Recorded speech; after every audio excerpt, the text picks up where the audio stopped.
2024 সাল বাংলাদেশের ব্যাংকিং খাতের জন্য এক অভিজ্ঞতাময় বছর। 3টি ব্যাংক ইতিহাস গড়েছে 1000 কোটি টাকার মুনাফা করে, অন্যদিকে 9টি ব্যাংক বিপুল পরিমাণ লোকসান করে হিমশিম খেয়েছে। 2024 সালে বাংলাদেশের রাজনৈতিক পরিবর্তনের জন্য ব্যাংকিং খাতগুলোতে শুরু হয়েছে শুদ্ধি অভিযান।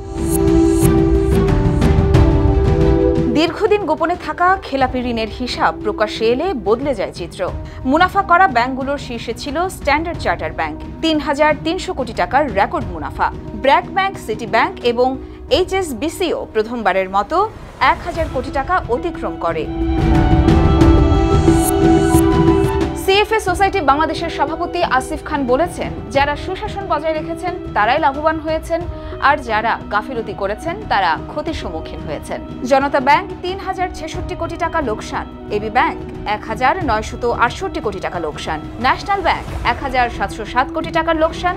এই 3 ব্যাংকের মোট লোকসান 1,08,000 কোটি টাকা, যা পুরো ব্যাংক খাতের খেলাপি ঋণের 1/3 বেশি।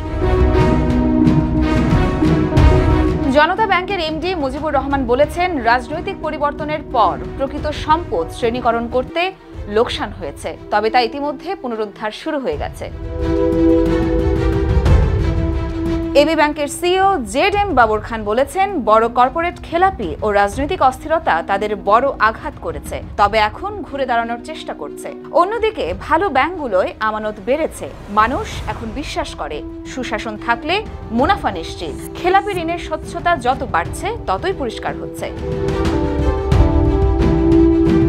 বাংলাদেশে টিকে থাকবে কেবল সেই ব্যাংকগুলো যারা সুশাসন আর জবাবদিহিতায় বিশ্বাসী। মাশায়ের জাহান, দেশকাল নিউজ।